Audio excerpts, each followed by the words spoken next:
Right. So I think a bunch of us are here. More people will keep joining and letting them in. You can hear all the notifications. They are endless. Just one second. Hi, everyone. I am Shubhra. A lot of you know me already as your friendly neighborhood documentary filmmaker plus food workshop wali didi. It's very nice to have a lot of new faces here, of course. The regulars are here. Ishan, Ajit, Manashi, Arzu, so many of you. We'll do introductions on the WhatsApp group. I was waiting for everyone to join the WhatsApp group, which usually happens, the day of the first session or the day after. So we'll do intros there over the weekend because I'd really like to know more about each of you and, what brings you here to this workshop. I've put together multiple workshops in the last 4 years. A lot of you have been part of those workshops, whether it was Desi cultures on fermentation, food of the Mughals, the Mahua Trail, which was one of my favorites, food of the Nawabs. But this one is the closest to my heart by far, actually. It's been a long journey uh, to bring it to everyone. And it's been a long journey for me in the world of food and food research. And it has been a few years since it became very clear to me that any body of work on Indian food that does not address caste as a key pillar or lens with which to understand Indian food, that's a very broad term. But any body of work which does not address caste when it studies the food of India is fundamentally not just incomplete but also inaccurate. Caste is a subject that I desperately want to be able to address in the content that I make for television and OTT platforms. But that's a longish journey, even now. Indian mainstream media is still stuck in the nostalgia era, which was important 10 years ago when we did Raja Rasoi and Lost Recipes, Dadi Nani recipes. Yeah, I mean, they hold their own place. But I think it is time that some of us start, shifting gears and move a little bit to looking at other things, other issues around food. And this is a step in that direction. That is the intent. One second, I'll just let a bunch of people in. Yeah, everyone that joined after 7:30 will have to wait to let in. People are still joining in. Guys, a very, very sincere request to all of you, please try to join before 7:30. It gets because the sessions start and then we have what we are saying to let all of you in. The room is open from 7 o'clock, so please do try to join in before 7:30 so we can start on time. Otherwise, the sessions will run late and all of you will have extremely late dinners. Right. So, to come back to where I was, I'd also request anyone who's not presenting to keep their videos and mics turned off. So, there is no problem because the session is being recorded. So, we just wanted to record us. And so when we share it and you guys go back to it, you see the speakers and not interruptions. So please do keep your videos off. Now coming back to what I was saying, it's been a while in the making, and I'm actually extremely thankful to Bao and Rahi, because both of them have come into this and you know sort of made this happen. It wouldn't have been possible without them at all, not one bit. And it is due to their encouragement, due to them, teaching me a lot over the last 3 years that we've been talking about this, and finally coming together to do all the work behind this, to pull out readings for you guys, to study, to sit and study, to be able to pull out everything that we're going to be sharing over the next 6 weeks. Thank you so much, Rahi and Bao.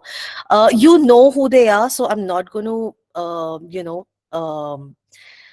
introduce them, because whatever I say is actually not going to be enough. There is far too much um, to say about both of them. So I'm going to before, because it's 7:35, so we should begin the session. So I'm going to hand over to your facilitators, Bao and Rahi. We will In this session, we will, and every session we'll start with a reading, and then we will go on to having Bao and Rahi talk to you, share experiences, readings, artwork, studies, in a sort of case study-ish fashion.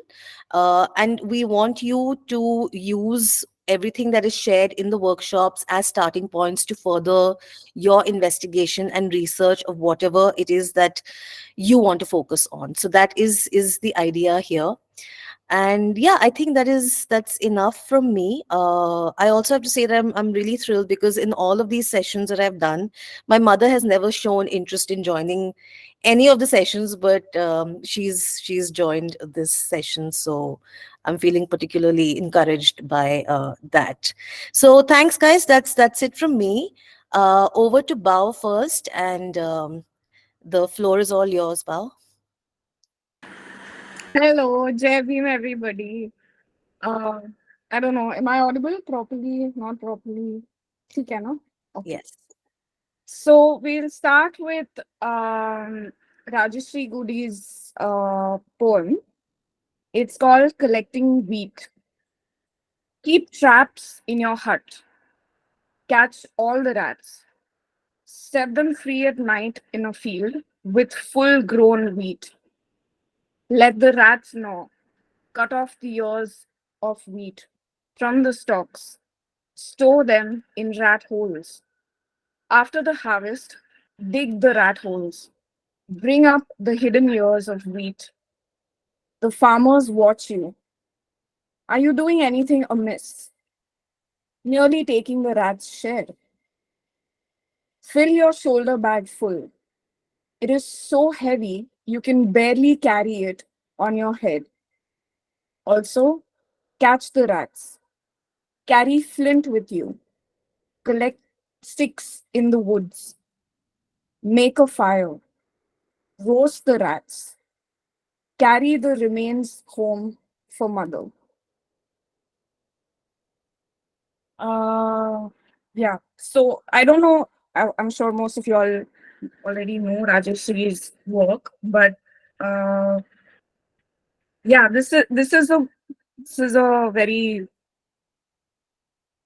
scary poem, no, touchy poem. No. But yeah. Um, so we start with this, and we've prepared a little something uh, as not a presentation, but just something to help us, with the conversation today. Uh, how do I? Oh, is this what I do? Allow says. Um, Want me to present, Bao? There's a present now button, right? Like just click on that. That will work. can't share your screen. Oh, it says can't share screen. I think you'll have to do it. Okay, I'll just do it. Just give me a second.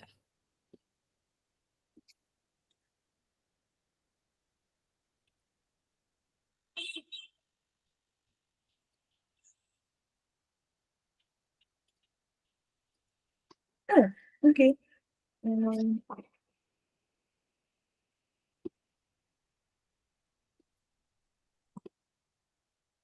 Are you guys able to see this?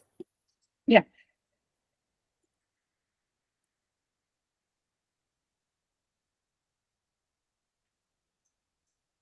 Okay. Should I go up? Yeah.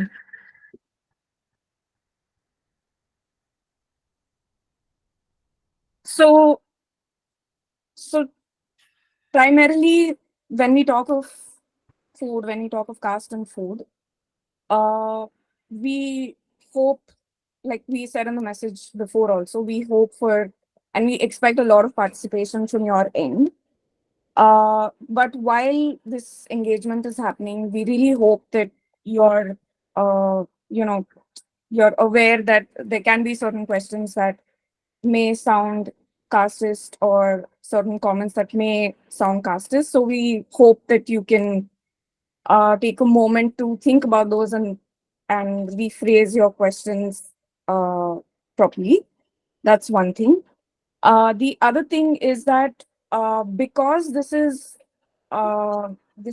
when we talk of caste, it's systemic violence. So we hope that you can sort of expand your thinking in terms of systems thinking and not just individual instances or individual you know anecdotes or something like that. It's all connected. It's all part of a larger uh, violent system that exists, and these systems like casteism also coincides with colonialism in many areas. So we hope that you sort of keep that in mind while you these conversations. And like when we were discussing this with amongst ourselves, that time Rahi came across, like Rahi had a very important point to make about how we look at in this particular context. Rahi? Right. Yeah. Hello, everyone.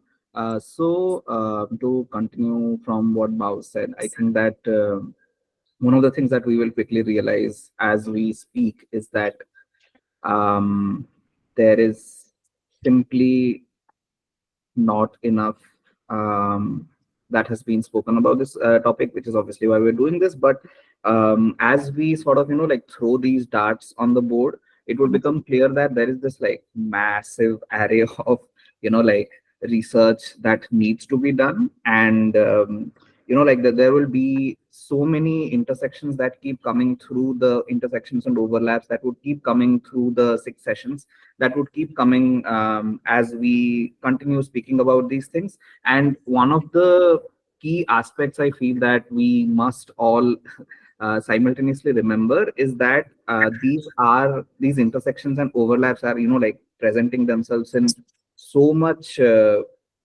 force and so much veracity, like, like because there is couple of millennia old continuities that we are examining here. Like it's not strictly to say that this is even though we are going to talk about, like primarily going to talk about sort of early modern, like, like we at best we're probably going to go till the 19th century, which is when the British were here. And like the whole question of how caste is a British invention, I'm sure will pop up at some point. Like so even as we go to quite recent times, I mean, relative to the history of caste as a genetic mechanism, we need to remember, like that there are continuities that occur from first century common era, that occur from, like second century BCE, that, like we still persist through.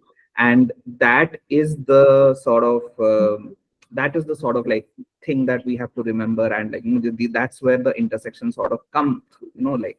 And in this capacity, I think one of the things that we would realize over and over and over is that there are culpabilities and questions of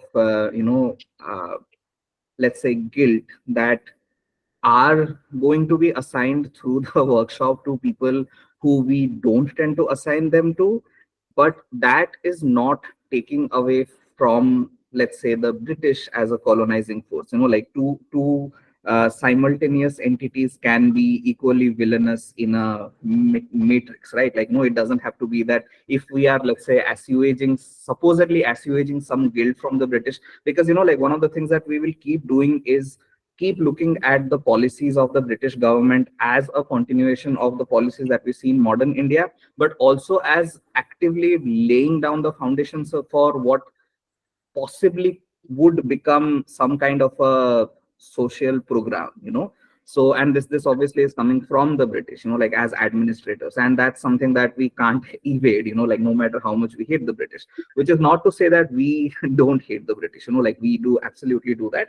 But yeah, so that's where the culpability, like the culpability is not like some tiny cake that needs to be, like if it gets cut down, the British get less of the blame. It is about like looking at these structures as continuations that have existed long before the British came, long before the Islamic invasions happened, and so on and so forth.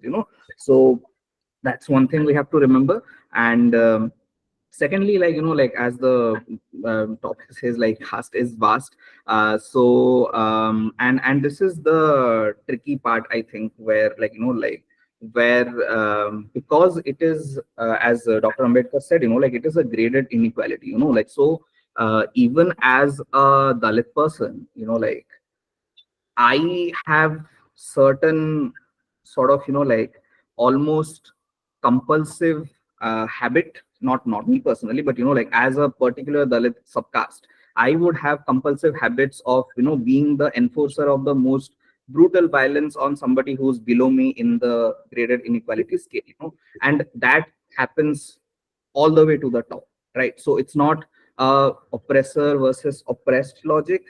I mean, it is, but simultaneously it is not, like, because there is somebody who's above me, who's oppressing us, and so on and so forth. So, like, so it's a very difficult sort of like mechanism. And I think that there would probably be people here who would also have, like anecdotal like histories, like from their grandparents, like time, and their, like, like ancestral times, where the suffering was enormous in their part, even as they come from supposedly privileged castes and so on. That is not a that is not a proof of the fact that, person A suffered more, like person A suffered as much as person B. Like the fact that both of us suffered as much, or possibly one of us suffered more, like, like that is not the kind of like tunnel vision that we can enter into, because, like competing for inequalities is not what we are trying to do here. So, like, and but it in fact proves that there just has been so much of inequality in this country that almost all of us possibly have histories of violence being done to us, histories of starvation being done to us. That again does not negate the fact that, like there were some people who were absolutely disproportionately affected. So that's one thing that we have to constantly remember. And another thing that the like like to mention the last point that the slide says, this again still come even as we like speak, like, there will be almost parallel study, like, parallel sort of like subjects that will get developed, like, oh, this is an absolute, like, this is not just one single topic, but this is a whole subject that needs to be studied. And all of this will emerge from a very, very, very tiny portion of like what we are going to do, like, so because again, like, we are going to bring in our own experiential knowledges, we are going to bring in, like, like very tiny bits of the archive, we're going to bring in very, like, select extracts from Hindu scriptures and so on and so forth, and everyday life as well. So this is a very tiny section which would open up entirely new manners of thinking, so to speak, right? Like, I mean, and at least that's what we hope that this would do. So yeah, so there is this massive unknown that still exists, like, which still needs to be encountered at some point. And yeah, so hopefully, like, we would be able to orientate all of us, like, not just you, but like us ourselves, toward that possibility. And yeah, so that's one thing. And yeah, to say, like, the last point is that, at the end of the day, we also, like, like, in case we lose perspective, this is again a workshop happening in an evening, with most of us sitting in cosmopolitan cities speaking in English. So, like, even as topics are going to be like very heavy possibly, they need not weigh you down in some ways, because again, like, this is not an exercise in any kind of restorative justice, like, this is just us pontificating, right? So it's not that deep, essentially. So levity can be a part, like levity can play a part in it, like, so that's, I think, like, these are things that I think, some of the things that we should remember. And now I'll send it back to Bao. Yes, very, very crucial things to keep in mind during this workshop. So yeah, let's move forward. Let's talk about hunger. And Shubhra, can you go to the next slide? Yes, just a second. Still admitting people in, but going to the next slide. So when we talk of hunger, we have lots and lots and lots of questions, right? Like who gets to define hunger? How does one define hunger? Experiences of hunger. Have you and I experienced hunger? Have we really experienced hunger? Stuff like that. And so I thought that it would be nice to sort of look at what the Global Hunger Index defines hunger as. Um, Subra, can you go to the next slide, please? Thank you. Huh. So, according to this organization, which does this study, Global Hunger Index, I'm sure you must have gone through the link, the report, or at least glanced through it. It was in discussion a while ago in the media that India has fared really terribly in the Global Hunger Index. So they define hunger as the distress associated with lack of sufficient nutrients. And the United Nations defines food deprivation or undernutrition as the habitual consumption of too few calories. Now,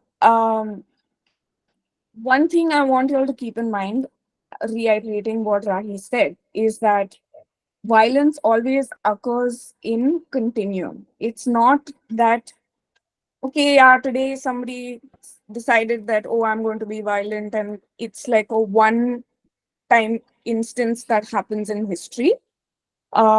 It's a continuous cycle of violence that repeats, that keeps getting worse and worse and worse. And so, in order to understand hunger, in order to understand starvation in India, we also have to dissect what these definitions mean.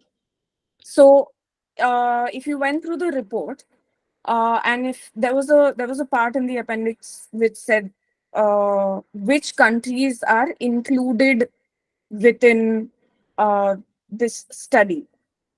Shubha, can you go to the next slide? So, is it possible for you to zoom in a little bit? Yes. Uh, so, so if you see that part of the data, it says that they've calculated or they've sort of collected data only from those countries, uh, uh, like who have recorded a bit of starvation or who've recorded malnutrition among children from before the year 2000. So obviously it includes all the colonized countries for sure.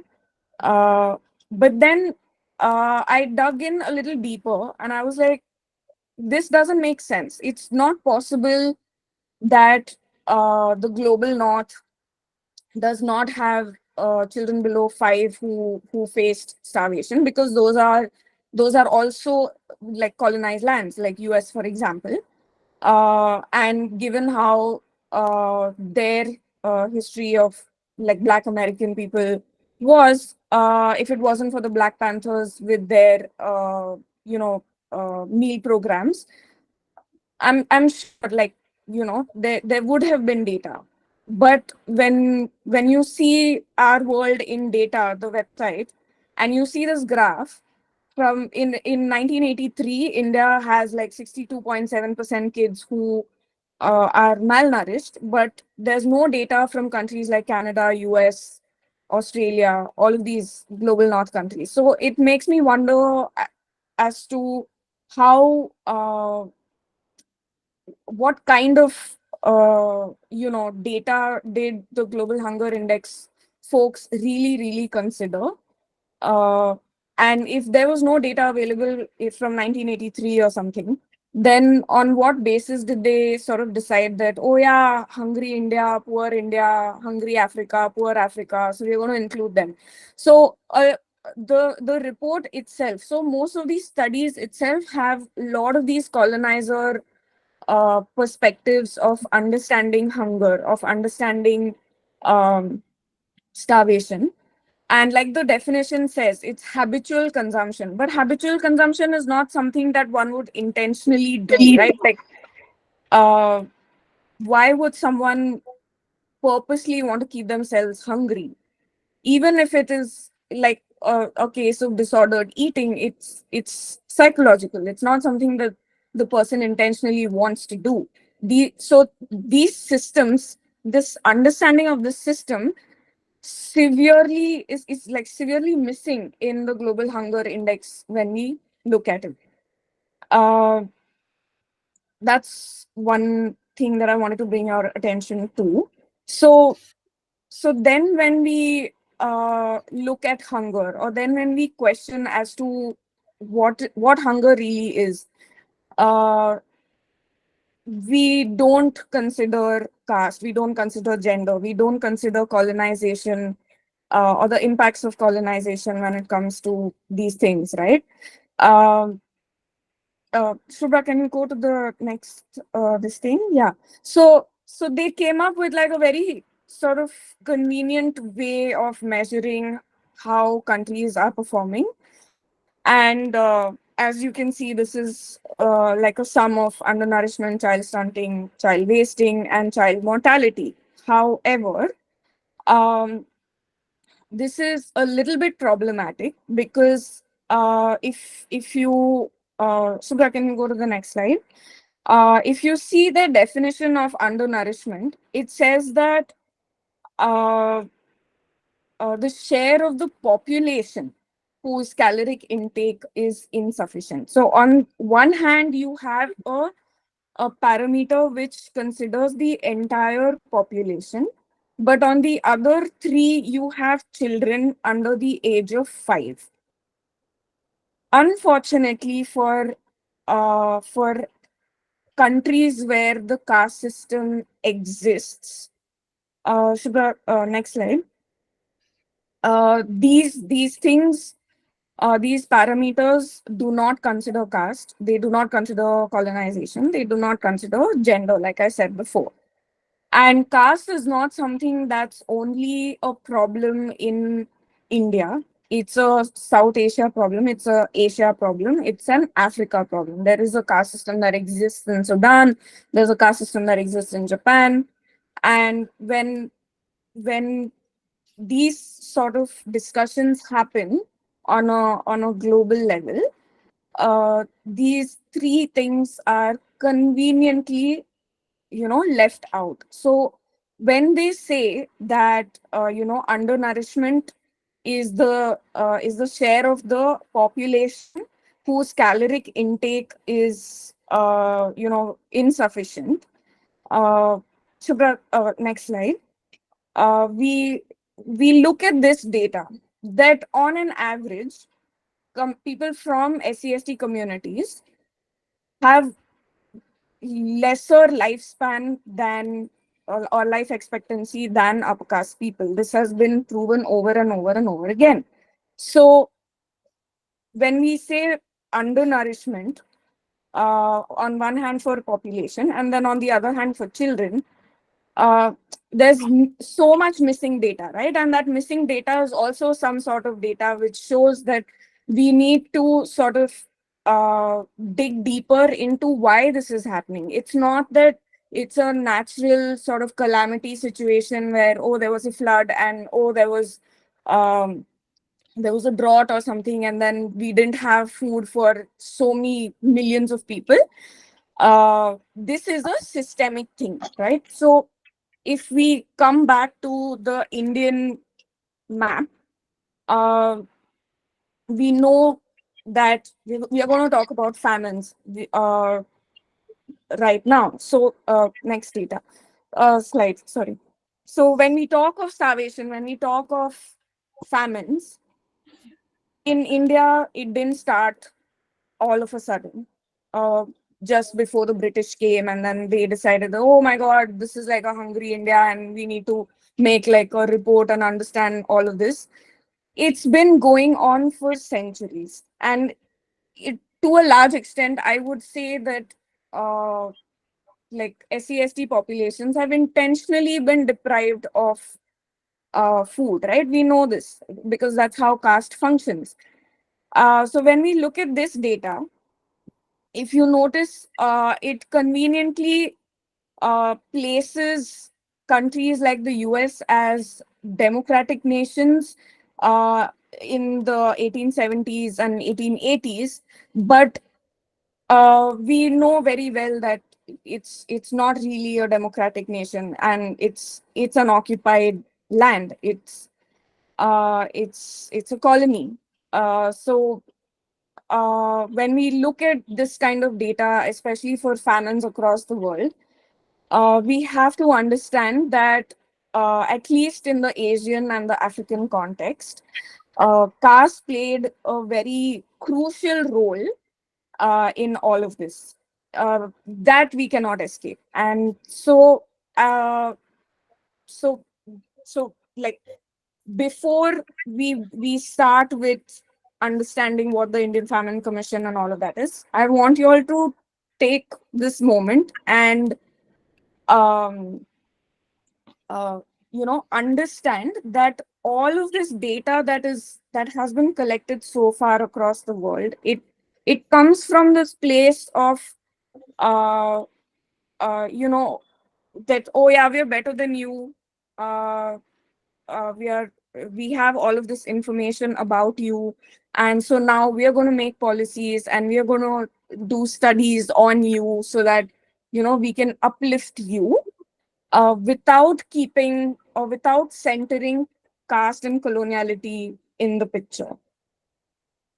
uh, yeah, so when we talk of famines, we start with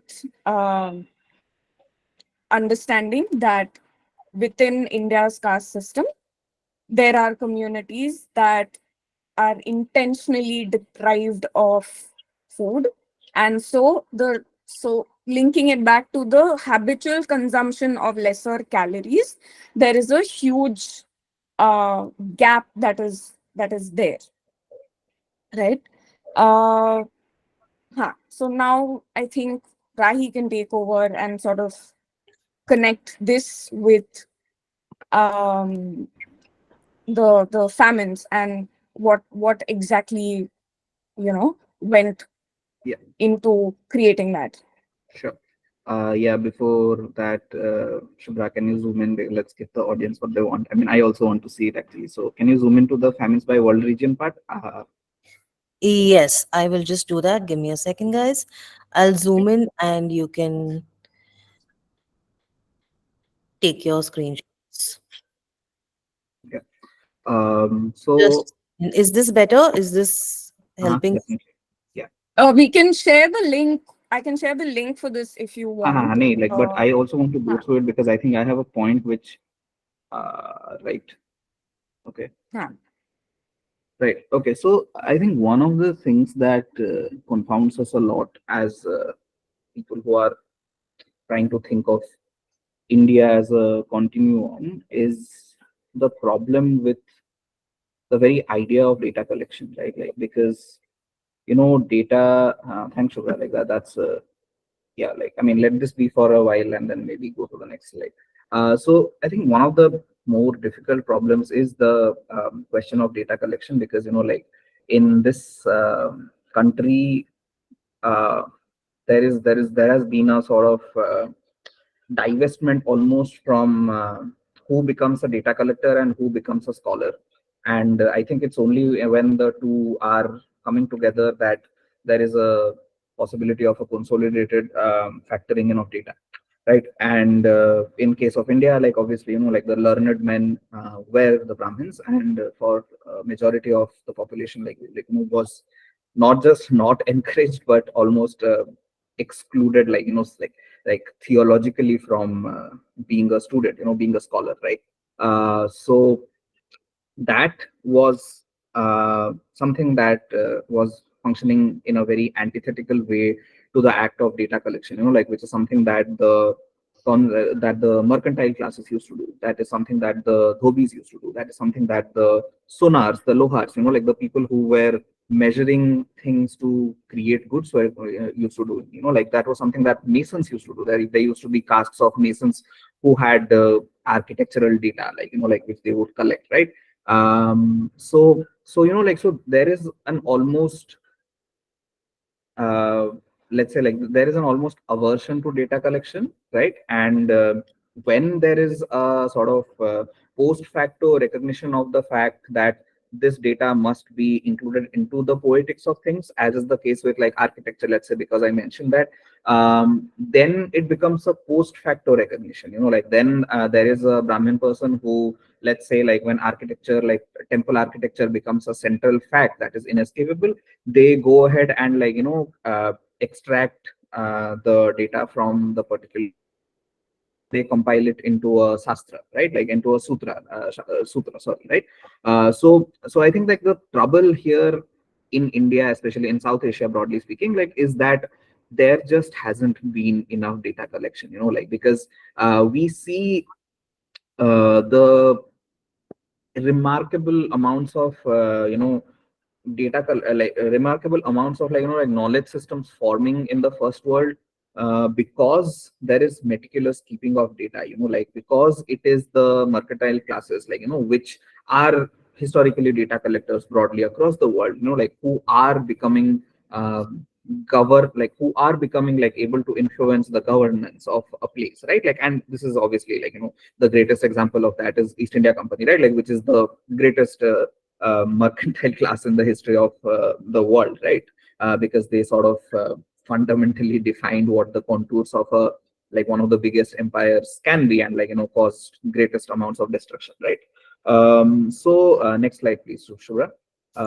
So right. So, okay. So now I think that, now with that in mind, I think let's come back to the fact that there happened to be a regime shift where for about 150 years, a class of merchants were allowed to run havoc and like play petty politics across kingdoms, and the East India Company finally sort of becomes this thing that leads to the creation of a government of India for the first time in history. Like there was no government of India before that, right?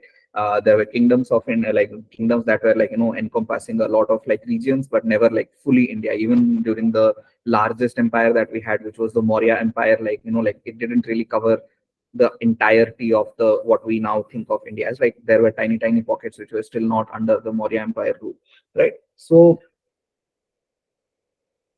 in that way, like yeah, so 1858 1860, right? Yeah, like, so 1860, like Queen Victoria say like passes the famous decree that like India is now under the rule of the British government. And like one of the things that I think we also need to unpack is not just the fact that like there were very solid sort of stratifications and like consolidations of wealth and material gains that were happening for a particular class of Indians. And therefore, there was this sort of negotiation happening while the vast majority of the population starved. That's something that I'll come to. But there was also this sort of uneasy negotiation that was happening within the British as well, like which was happening between the East India Company and the Indian government, right? Like, so there were British rulers, officers of the empire, who were just like like as we have now, like the civil services are something that the British gave to us, right? So just as we have now civil servants who have like their own ideas of how we are going to bring upliftment to a particular place, we had those same people like back in the days, right? Like even if most of them were white till like the Indian civil services start, like around 20 years after the period that the empire begins, we did have people who had these like grand ideas about like how this particular province or this particular area is something that I'm going to do good about, like how I'm going to sort of like, and they also had the white man's burden, right? Like the white man genuinely believed that I can get these not the savant, these savages to a better place, right? So in that sort of savior like mode, a lot of the British government people wanted to do good, like wanted to make like this place like more egalitarian place, so to speak, which was like against the logic of the East India Company, which just wanted to extract wealth, like extract in every possible way. right? So this is the sort of unease that we also see when these reports are written, and I'm going to focus on two reports, like not just like not focus per se, but like I'm just going to briefly allude to two reports that were written. One was the Famine Commission report of 1880, which again, like one of the first large scale national commissions that the British conduct in this country is this Famine Commission, which ties back to what Bao said, like the it didn't just happen that like the British just showed up and like coincidentally famine started to happen.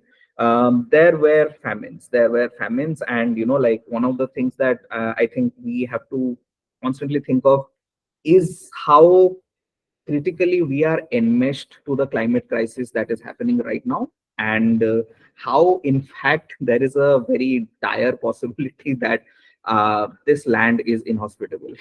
you know we speak of like like famous, like constantly speak of the maximalist logics with which the USA operates, where they would one day decide that like in our civilizing mission, in our manifest destiny, we are going to go to places that are absolute inhospitable deserts, and build massive glass structures and blow full air conditioning into them, and call that civilization. I think there is that sort of tactic that is at operation in India as well across several centuries, if not millennia. Like there is a possibility that this is an inhospitable land, and it's not like counter. And this is very counter to what the whole idea of like the Hindutva idea that like there actually existed a point uh, back in the day when like India used to be this golden place where like like the air was not killing you, right? Of course it's worse now. No, like I'm not saying that like climate crisis is not worse now, but I think that like the act of people dying from famines every single year, and there is a sentence that I'm going to that we're going to read in the 1945 famine commission report, which says that like there were more deaths than the normal expected amount, which is to say that people were expected to die from starvation every single year. And this is something that we still have. Like we do not have the capacity as a civilization, as a nation, as a broad region, to think beyond the idea of some lives being lost. And that speaks to something. Like that speaks to the fact that like this is indeed a deeply inhospitable land. This is indeed a deeply malicious civilization, so to speak, which is built on principles of hunger and like starvation and death. So that's one thing that we have to constantly remember. And like there's a very valid comment which actually which has mentioned Palestine now. And I think that what we are going to talk about, like mm, indeed like alludes to those very colonial structures like that operate in mass starvation in these ways. uh, but they also operate here in India. Like even now, like we have these detainment camps that are still in operation in Assam. Like God knows, like like what happens there, where people are like deeply in starvation. We had a lockdown where people were expected to starve. Right now, I think like a couple of days ago, I read a article about how already 100 people have died from heat strokes in Maharashtra. And this is where the sort of question of public infrastructure and who the city, who the roads, who the outside world belongs to comes. Like, and that's where caste plays a massive role. We will come to this over and over and over. Let me just like start by speaking a little bit about the Famine Commission report. Thanks, Shura. Yeah, so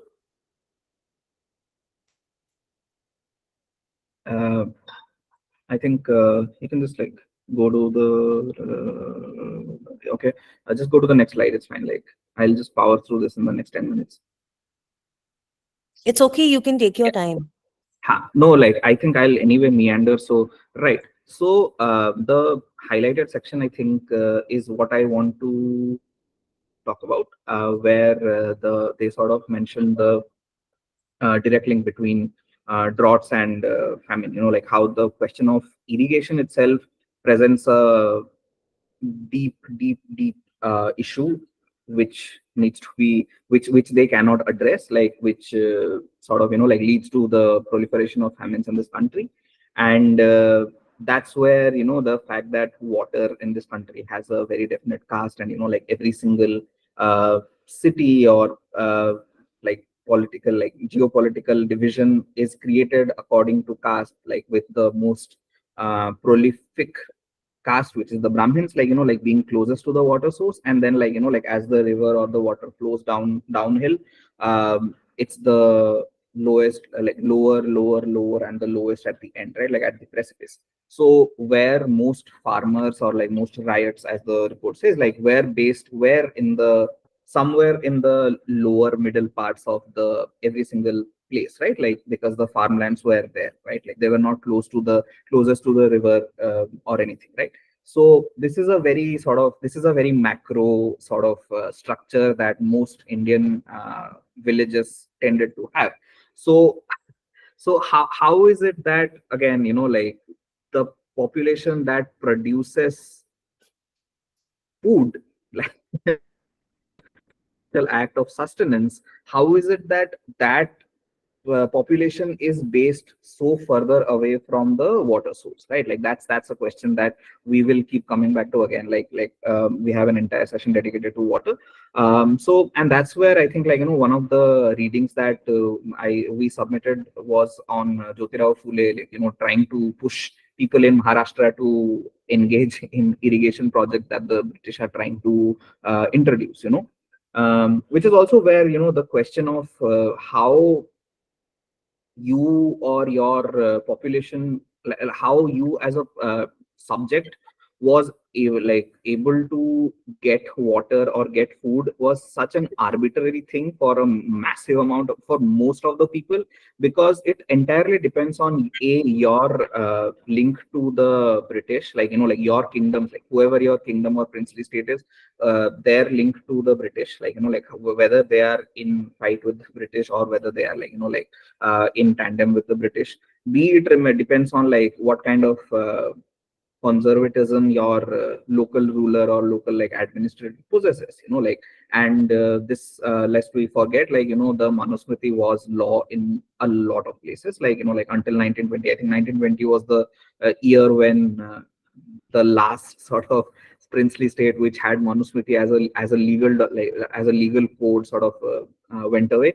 So it's not a old thing, like it's not some ancient time thing like this, like in 1800, like the 1870s, 1880s, this used to be like a thing, right? Like, so some princely states obviously were more liberal, so they would be open to the idea of coming up with irrigation projects. They would be open to the idea of like giving these nice 90-degree angle like farm like constructions to people who are from let's say OBC castes, because farmers mostly farmers are, um, and there would be some who were fundamentally opposed to it, right? Like, because as in the Fule article, it says that a lot of people were concerned that the soul of water is going to get disappear if we provide the lower castes with water, right?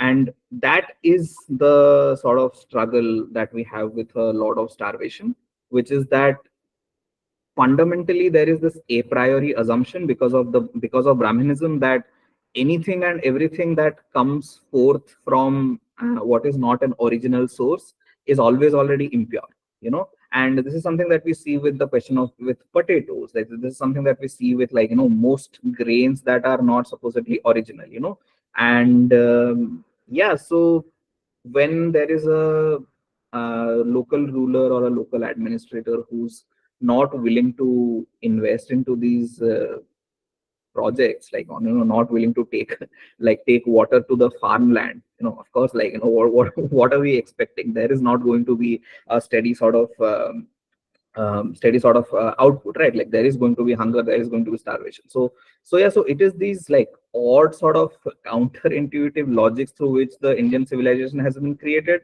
which allows for a lot of these problems to catalyze, and that's something that we are going to keep coming toward. Shobra, next slide. Thank you.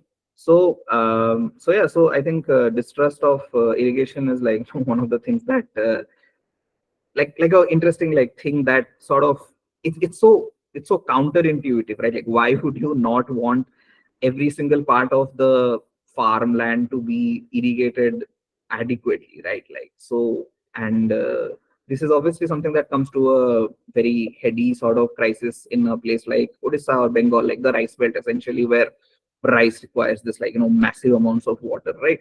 And it's entirely dependent on rain. So, and even now, right, like even now we have this very problem, like there is no steady irrigation, like except for like depending on rain for so much of this country's grain production, right? Like, so yeah, so it speaks to these continuities that still exists.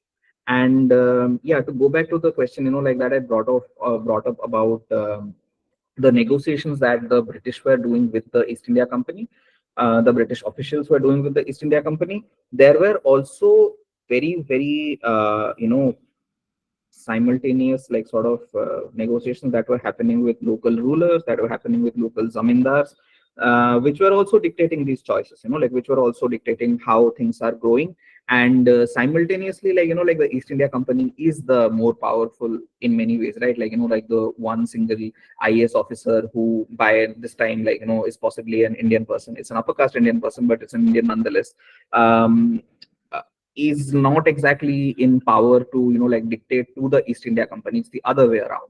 And there again, like, like I'm going on a tangent, but like I think there should probably be a study of who the exact ICS, Indian Civil Services was called ICS, right?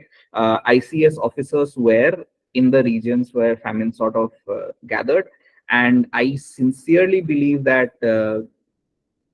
it was it would have been the fact that it was upper caste officers who were, like I'm not saying that, like, they were malicious in their intent. It just so happens that if you place a well-read individual from the Presidency University, Calcutta, in a, in a drought-stricken part of West Bengal or Odisha as an officer, that person really doesn't have a clue about how to, how to tackle a crisis of this scale, right? Like, so that so yeah, so unwittingly I think that a lot of the crisis was also sort of, cascaded through the presence of clueless, like officers.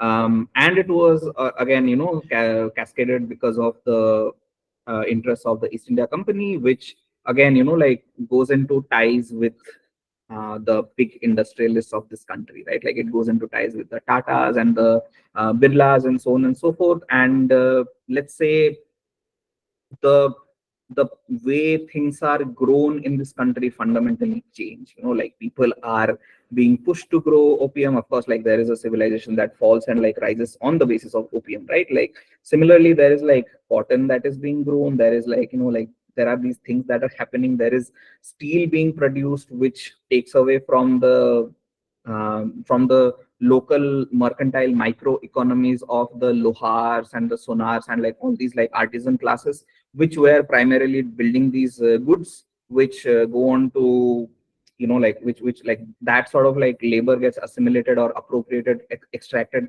into this newfound logic of capitalism, right? Like which occurs with the Tatas and so on, right? So what all of these factors do is actively take away from microeconomies. They take away from micro roots, like. And one of the another thing that we have to remember is that like there was a nationalization of infrastructure, right? Like it was not done because of some common good. It was done because they wanted to, like logistically make the East India Company the most fluid and sophisticated, right? So the fact that there are now highways, let's say, which cut through, like I'm just like giving an example, let's say there is a person who's from a Lohar community, right? Like, and Lohar in some parts of this country is SC, in some parts of this country it's OBC, right? So let's say there is a Lohar community person, like, like who does trade between, let's say, a place in northern Odisha and a place in southern West Bengal, right? So this person has this particular route. And again, like we have to remember that this is a caste society. So this person could not take the same route as a Brahmin person, so this person had their own, like, like roundabout way of reaching this place. And on the route they had this tiny hut where they would sit down and, like, drink water, because again, like, water is not something that I'm sure we have all seen those famous images where this upper caste woman, like, is giving water to a Dalit person through this like bamboo pipe, rather than like giving it to them directly. So that's the level of deprivation and caste segregation that we existed in. So so this person has to figure out this micro route that they have. Now there is a national highway which cuts through this route. This person cannot take that route.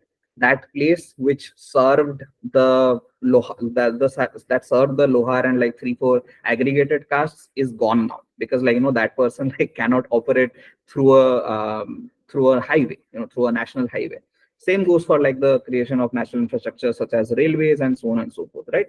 So yeah, so what happens is that these micro economies and this micro trade routes, this micro like like ways of living, they just get devastated, and this again like creeps into the question of like what can be consumed, what can be produced, what can be sold where, right? Like if you're and this is also again like a problem that we are still reeling from, the fact that there are every single year we hear of like so many rice varieties are going extinct, is something that starts here, right? Like if you start to nationalize the, like there is only one major buyer of rice, which is the zamindar, who then sells it to the company, right? Like who sells it to the British.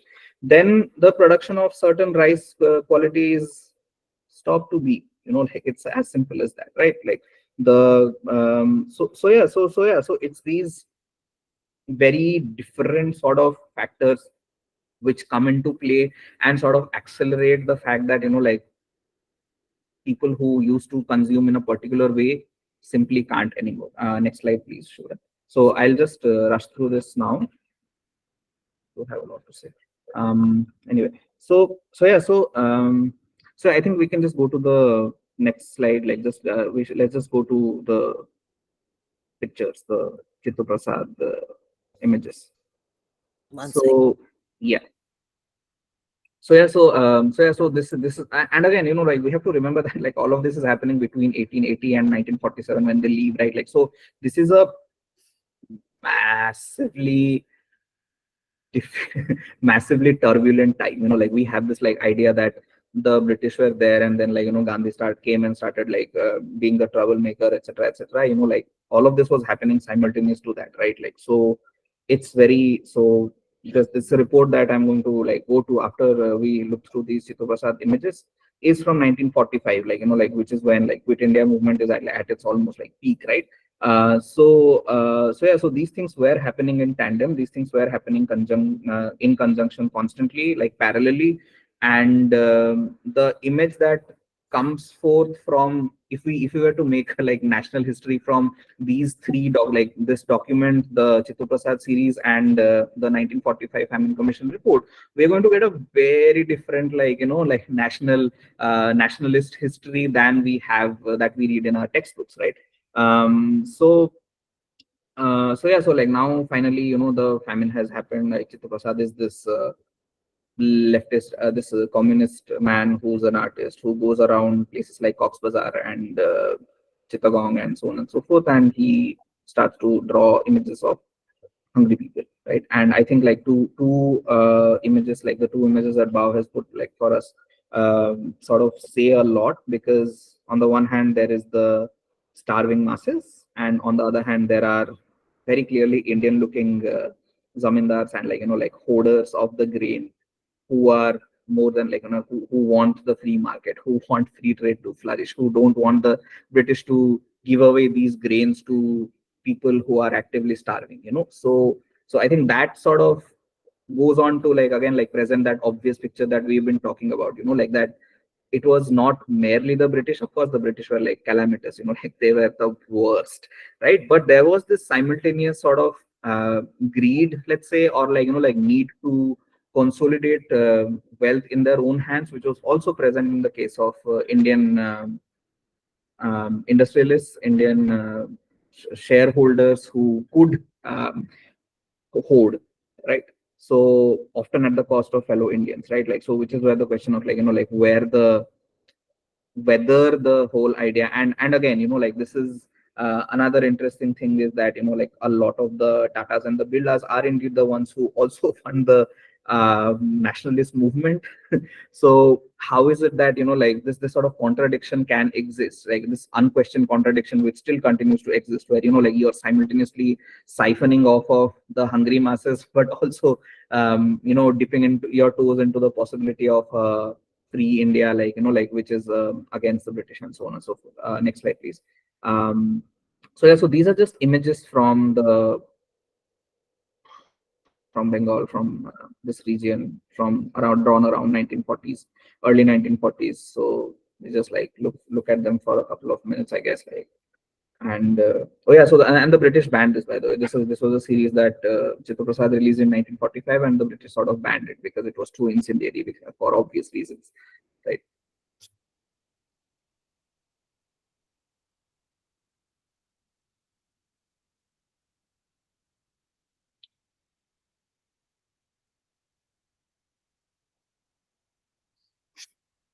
Next slide.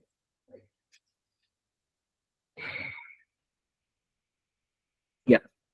Okay. So now we can meditate here, like, while I go on to the next stage.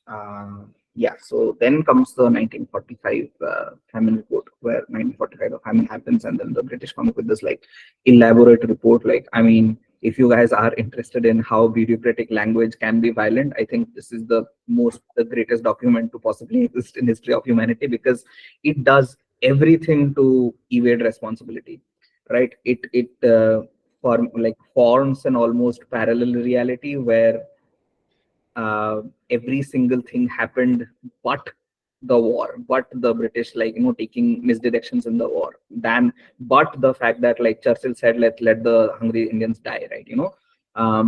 And yeah, so this report is, despite all of that, actually quite a comprehensive report which speaks about the famine in detail, like about the sort of causes of it, about how it sort of catalyzes, about what the issues were which sort of lead to the deaths over and over. And next slide, please.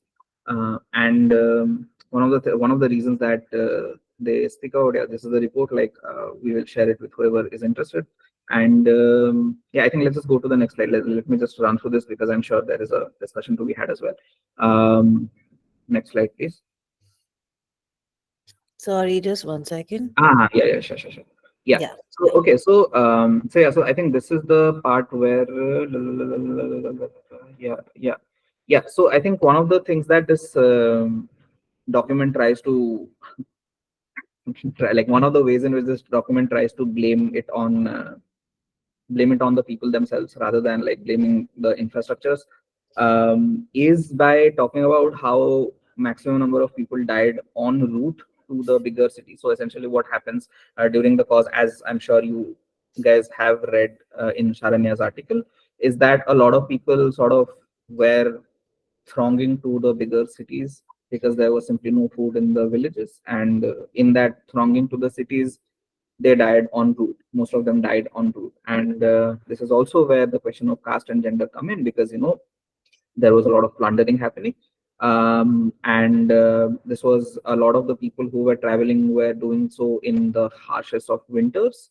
And again, like, to go back to the question of how there were only particular castes for whom particular rest stops were allowed, there were, and the fact that there were no rest stops anymore because of the nationalization of the pathways, meant that people had to just bet on the fact that they will survive the night, on the open road, right? On the open road, which is often like full of in this region, like tigers, like, and so on and so forth, and other horrible animals which will feed on you, right? Like, because the animals also are hungry, right? So yeah, so that sort of was the place where the question of caste also comes in, and like comes in a lot of ways, because the fact that, like, the path to the city is something that is almost impossible, and, like, like, in this dynamic way for people who are from caste deprived places. I recently got to know of the fact that there actually used to be these passports which were issued to Dalit and Adivasi communities and this was in Jamnagar. This was in Western India, but this was a factor nonetheless, where people with people from denotified tribes and criminal tribes, which included some castes, were issued with passports to ever even travel into a city.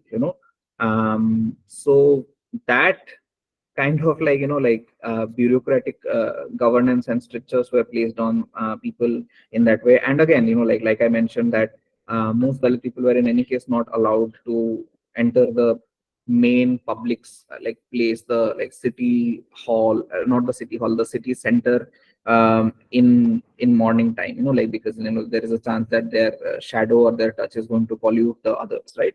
So yeah, so the way in which the city belongs to certain people and the way in which the path to the city belongs to certain people um, was what led to a massive amount of starvation, which led to what the British would make us believe, which led to the maximum number of deaths which happened on the way. I think that's right, and yeah, so that's that, I guess. Like, I mean, like, I think we do want to keep some time for the discussion as well, but like again, like I think one of the things that we should take away from this is that there are absolutely clear resonances that happen today to these problems that I sort of mentioned. Like, there is a starvation camp happening right now in Palestine.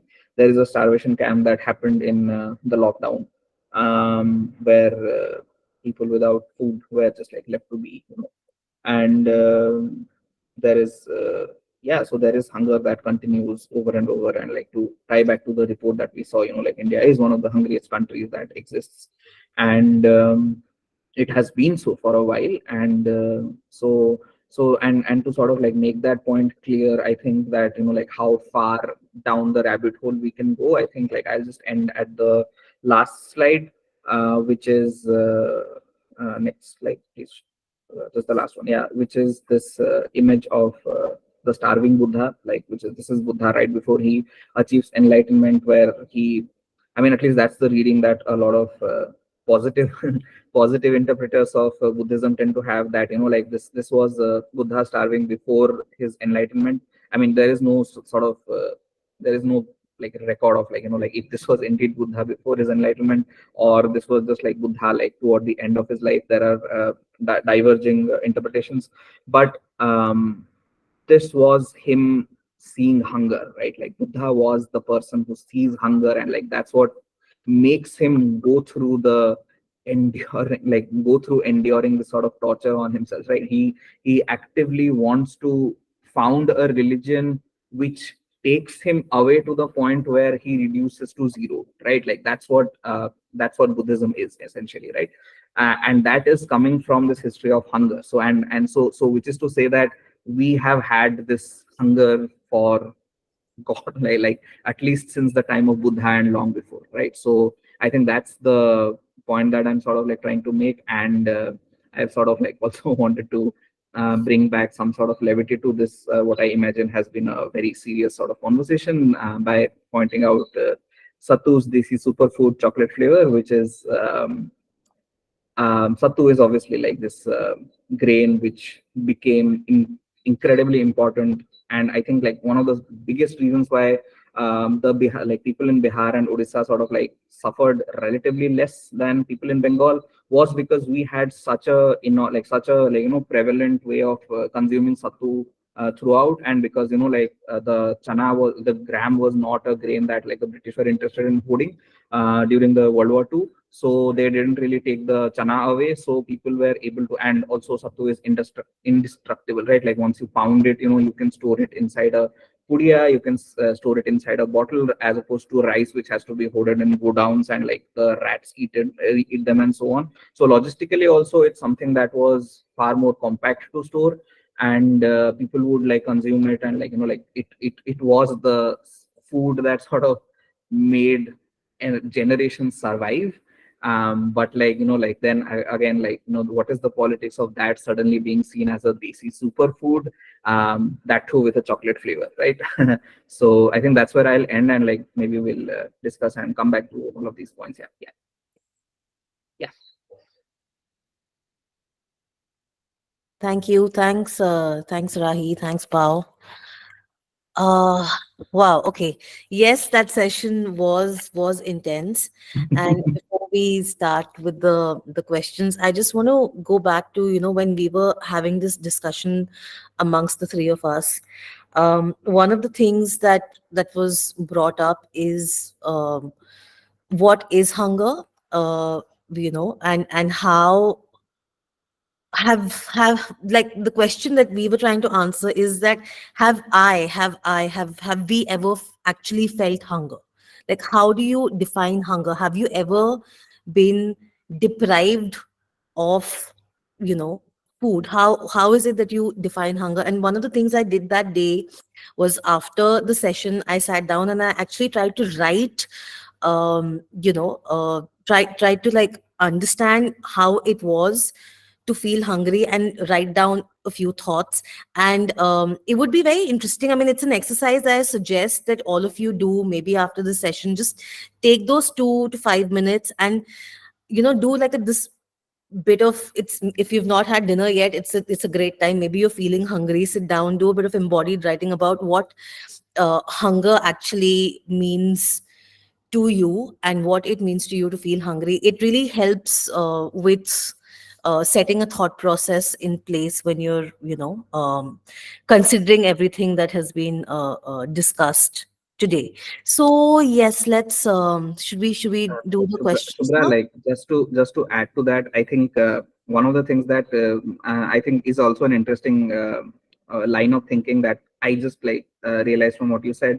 There are adjectives to hunger in every single language, right? Like in Odia, there is kulkulia bhuka, which means, and kulkulu is the sound of water. Like, so in Odia, like when you are hungry, I think like our orientations are always already to fill it with water, like to fill it with watery objects, which is where Sattu also comes in, right? It is this Right. watery object that you just like gulp down and like to satiate the hunger, right? So I think like those adjectives would also speak a lot to how, hunger has functioned in like these sort of roundabout ways in thinking, like in our psyches. Yeah, just that. Yeah, no, that absolutely. And it's also interesting to see, like, I mean, we all speak various languages. Maybe on the group we can share what, or even here we can share different adjectives for different experiences of feeling hungry, because that, those are points that one can ponder, and there might be something new that also comes out of it. Like, certain words may mean certain things, which make us think about them, about hunger, in different ways. So please go right ahead and write what hunger means, in how, what are the words for hunger in your language. I'm just going back up on the comments. I think Annapurna brought up Palestine. Bao, would you want to comment on this one? Thank you for bringing the selection bias in this index. I also noticed there is no mention of Palestine, which continues to suffer colonial forms of food deprivation. Would you want to talk about this? I think Rahi already mentioned about this, no? Yeah. Yeah, yeah. Also, like again, like this is a like, this is like, I mean, we are witnessing something happen live, right? Like these are images like nothing that we have ever seen in human history before, right? Like these are images like function, like there are people who are live streaming their own deaths, right? Like this is not something that we have seen ever before, right? So it's a very like bizarre sort of like surreal kind of like situation that we're in. But like to go back to the question of like colonial forms of starvation, we also have to remember that this didn't really start like on October 7th. Like like there is an actually sanctioned amount of sanctioned list of foods that people like can be imported into Palestine. And this is also like in the West Bank. Like this is not just in Gaza. This is also in West Bank. Like, and there are odd sort of like specifications, like because apparently you can't like import coriander leaves into Gaza. You can't have certain kinds of legumes into Gaza, right? Like, so there are these like odd sort of listings, arbitrary odd listings that keep happening, and every year there is this re-evaluation of that listing. Something like Zaatar, for example, like, and I would suggest everybody watch this film called Foragers by Jumana Manna. I will try to find the link to this film and like share it with all of you.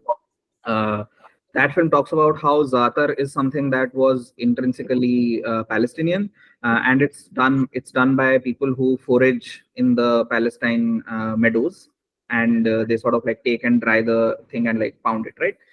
So now there is a Israeli company which has sort of like tried to artificially grow Zaatar, and the people who sort of were historical foragers, they are enforced with this random law that Israel has come up with, that like these are actually protected plants. These are protected plants which you can't grow.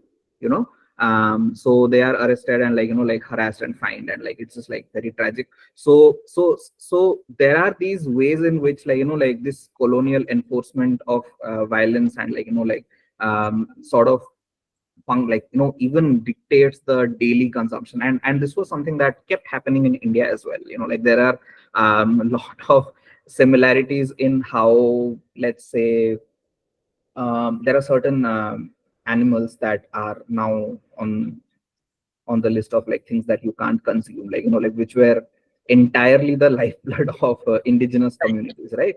And so on and so forth, right? Like something like the morel mushroom is, I think, something that we have a lot of feelings about, like especially me and Shubhra, because like this used to be this wildly growing forageable object, but then these are lands which are hardpored by people who, yeah, exactly.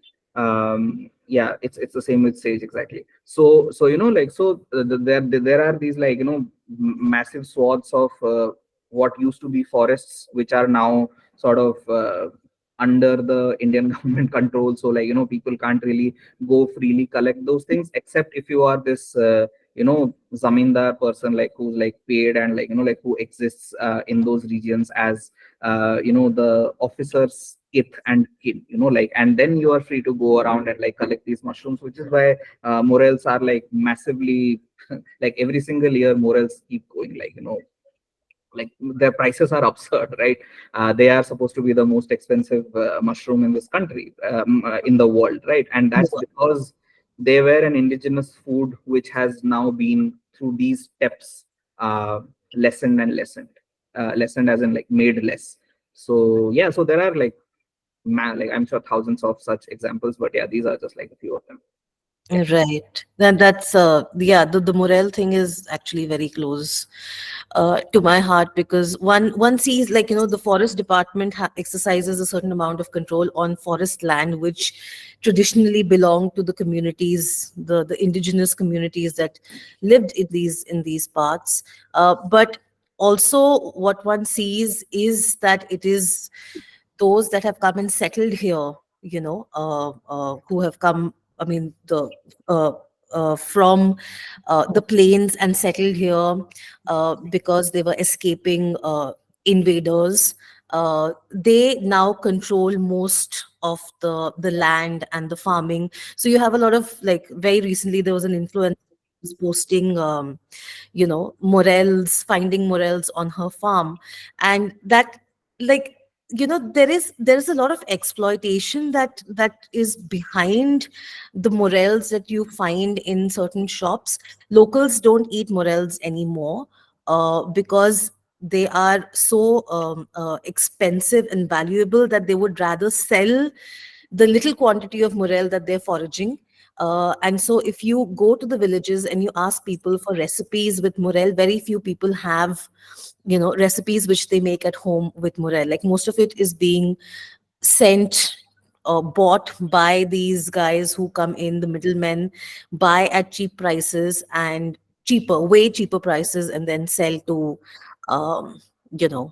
customers across the world. And that's one of the reasons why we don't have morels on Tons Valley shop, because principally don't agree with the idea of um, foraging what belongs, what doesn't belong to us. Right. So we have a bunch of questions. Let me just come down. A Palestinian friend told me, yeah, Sage has been addressed. Two questions. As we think about Palestine, how do we think about food slash starvation slash access to land in Kashmir and then also parts of the Northeast? And the second question, the image you brought up at the end, Rahi, about superfoods was actually so interesting. And I'd be curious about your thoughts on weight loss foods and gender and caste legacies of that, and of enforced hunger to aesthetic savarna desirability like khichdi or masala oats as health food, or even other examples I might not be thinking of. That's a fantastic question. Rahi, would you want to answer that? Or Bao, do you want to take the one on Palestine first, and then maybe we can come to Rahi Uh, on Kashmir? Yeah. okay, so I can't say about Kashmir because I've not been there and I really don't know much. But from Northeast, I can say that mainlanders have, especially people from the cow belt, have influenced and ruined the food culture there massively. So there are communities that are very protective of their food cultures, like Nagaland, for example. But last year when I went to Meghalaya, I was really surprised to see almost everywhere chole bhature and Maggi and aloo paratha, and it was uh, it was very shocking for me because I went there thinking I will, eat the local food and all. Uh, but turns out that a lot of uh, the food joints that are there across in Meghalaya, yeah, they mostly sort of serve the typical paratha, chole, those kinds of things. Uh, and there's a very strong sort of fear of Assamese Brahmins as well there, and that was something that I was really shocked, but it does exist, and people from Meghalaya sort of really fear Assamese Brahmins, the men especially, who come in and they are like, "Ha, mere ko ye chahiye, I want this, I want that, and this has to be my order," and blah blah blah, and they have to make it then and there itself. And so even in places like where the trek to Rainbow Falls and all, there are these small uh you know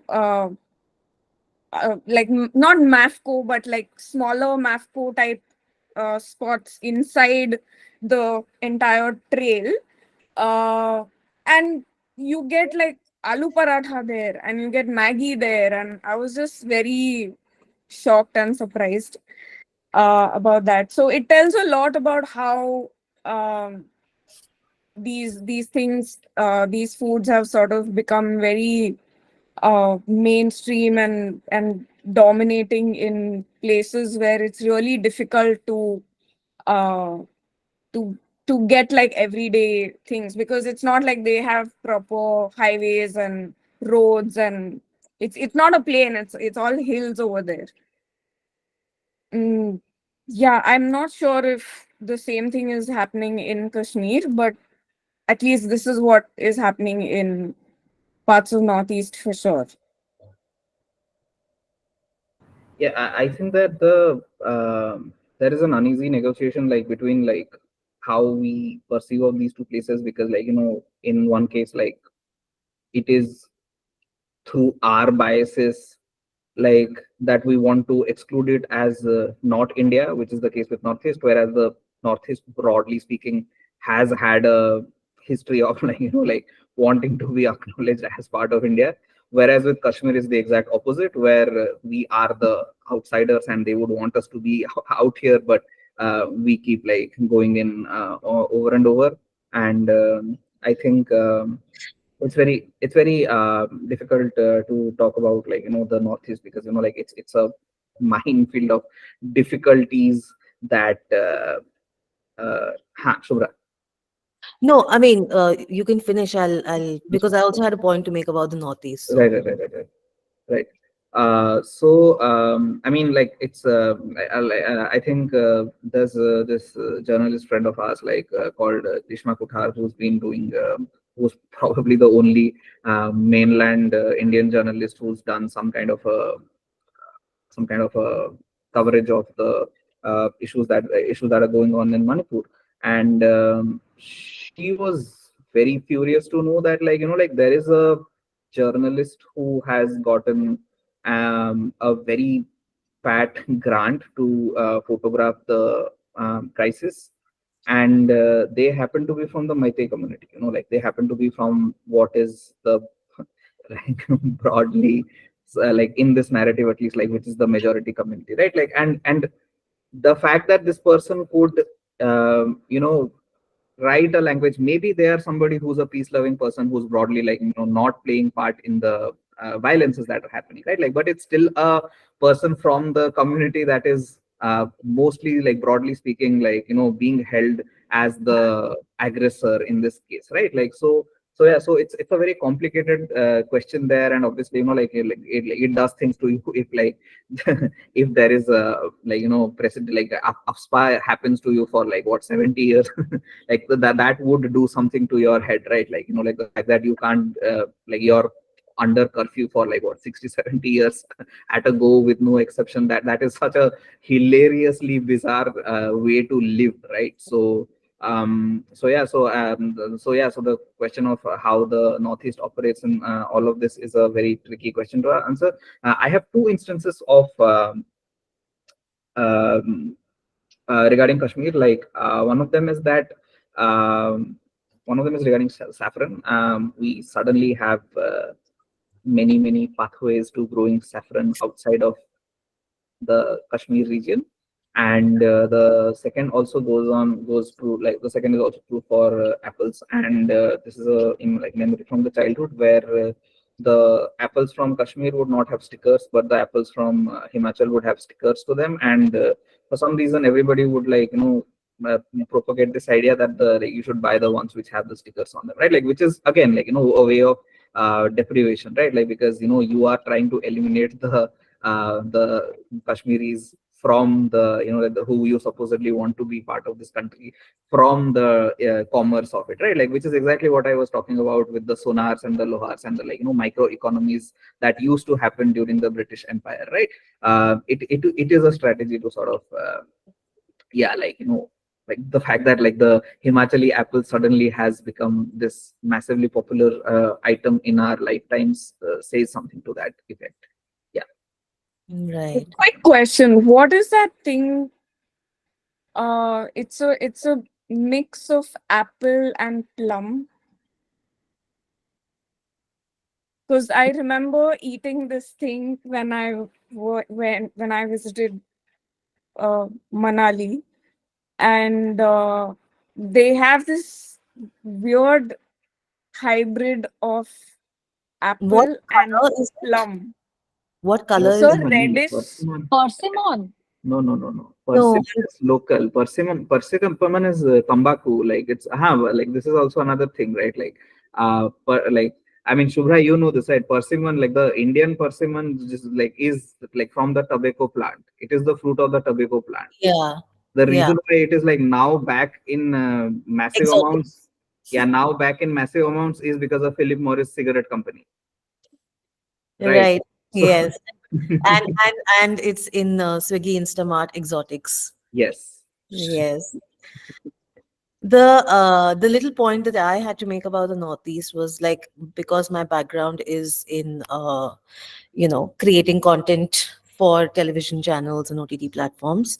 I have not ever been given funding to make a food show on the Northeast of India. I It's been what I did Chakle India in 2011, and it's 2024 now. And in all these years, I haven't been able to shoot the food of the Northeast because it's regarded by mainstream media executives, and that is coming from somewhere. It is not one mainstream media executive suddenly deciding कि नहीं, यहाँ का खाना बहुत exotic है, pigeons खाते हैं, ये खाते हैं, वो खाते हैं, ये हम टीवी पे नहीं दिखा सकते. It's not that. It's not one person. It's systemic. It's coming from a larger system of understanding, and uh, a gaze from which we perceive the northeast of India as being different. And any programming, that most programming actually that I've seen on northeast tends to exoticize the food of the northeast very much. Like I remember watching this one episode of a popular series where two anchors went to the northeast, and they the the episode was on the stinkiest food in India. That if that is how we are able to present the food of one whole part of the country, like what does that say about the the people who are not just presenting it but also commissioning it and allowing it to be broadcast? So there is something to understand there. I wanted to do lost recipes in the northeast. It didn't I The last season I had, like, it was a small season of 5 episodes, and I was like, it's perfect, I'll go to the northeast, shoot 5 episodes there, and we'll make a beautiful season. But after doing research, after presenting, we weren't allowed to go to the northeast because the network felt that there will not be enough people interested in watching, and we won't get enough TRP. So we did Kolhapur and Patiala and Ahmedabad and Sidpur. So, and Ishan was on that project with me, but the original idea was for that season was to do the Northeast. So I just wanted to bring this point in about how mainstream media has also sort of uh, painted, or has, you know, created, influenced our perception of a particular part of the country by showing us certain things and not showing us certain things. So that, Rahi, do you want to address the image, and your thoughts on weight loss foods and the gender and caste legacies of enforced Uh, hunger, aesthetic survival? right. Uh, the I think that that is a moot question, like, because for majority of the country, I think that if you are a well built person, that's the aesthetic of desirability. Even now, if you are from a khate pita ghar ka, like, I think that's seen as a net positive, like, by majority of Indians even now, because the history of hunger and, like, starvation is still so recent. I think this is aesthetic that is popular mostly in small pockets of South Delhi, South Bombay, south of these cosmopolitan cities, like, rather than it being a massive issue. But obviously, like, like, these are the places from where people drive the supposed national idea of what an audience is. So in that way, yeah, it is definitely a big thing. And but I think that, broadly speaking, I think it's a moot conversation for majority of this country, because it's not really going to be something that like, it's an insulated problem, right? It's a problem, yes, but it's an insulated problem, right? Like, because even if everybody tries to starve, like, everybody who's, like, actively starving or, like, actively consuming superfoods, the number is always going to be so tiny and insignificant, that, like, in terms of, like, relative to the nation's population, that it's not going to be very relevant. Yeah. I was on a long 7 hour drive on mountain roads, and when you're on mountain roads, you can't look at your phone because it makes you dizzy. So I was forced to sit with my thoughts and think. And one of the things that was playing on my mind, because we had this really delicious fruit chart. Okay, I sent the picture on the group as well, and some, like, I don't know what triggered it, but then I started to because I said it's tasty, and then I started to wonder, like, how many of us have the privilege to define tasty, like, and choose a food over another food because it's tastier. Like, we have that choice. So I just wanted to see that in, and it's because it's to do with the same very tiny population of the country which has which also does intermittent fasting, etc., etc. uh, that even this entire thing about going out and eating, and this is tastier than this, and this is good here, and this is good here, there's very, like, if you actually go to see, there are very very few of us who have these words, who are able to use these words. So yeah, I just wanted to share that. So much conversation to be had also on the impact of prolonged famine on genetics of communities and races that don't get represented in big data, especially in context to nutrition and health. Yes, Nayantara. Guys, would you want to comment on this, Bao? Rahi?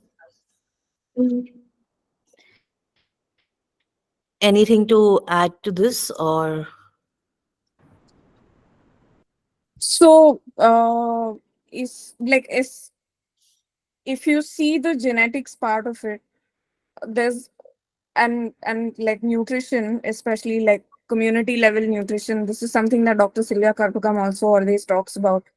Is that most women from SCST communities, you will find them to be anemic, and it's something that uh, there's no doctor will be like, oh yeah, have, or nobody will sort of be like, let's do a thorough, like a genetic sort of analysis to understand that where is this coming from, why are these specific communities, uh at least in certain economic classes, why are they still anemic? There is no explanation for any of this.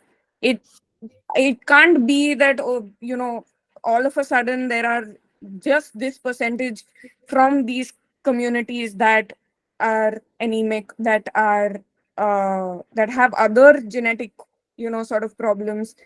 uh, and it's common, it's so common everywhere, like across the country it's there, but just that people don't bother. This kind of data doesn't sort of, nobody questions this occurrence.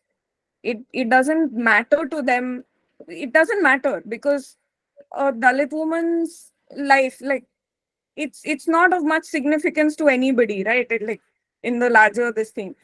And this is also linked to the whole aesthetics of dieting and weight loss and all of that, where uh, like you have all of these things, or you have to check your B12, you have to check your vitamin D, you have to check your iron, and who, like, we are never told any of these things. We don't have any access to any of this information either.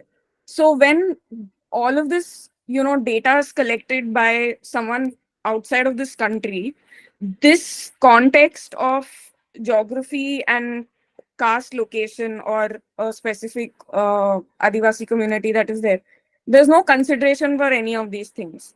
Likewise, even like if you say in Palestine also, or in Middle East also, if they have to get all of this data, there's no like association of their identity. Ki, oh, this is an indigenous community and this is what their genetics is like. Who's mapped all of this? Nobody's mapped all of this. But if you go to Norway or if you go to US, the whole IVF thing that happens and the whole genetic thing that they study, to the extent that exactly what diseases or what autoimmune disorders uh, you are likely to sort of give, if you give to your child if you decide to do the whole IVF treatment. So like big data doesn't, nobody cares. It's yeah.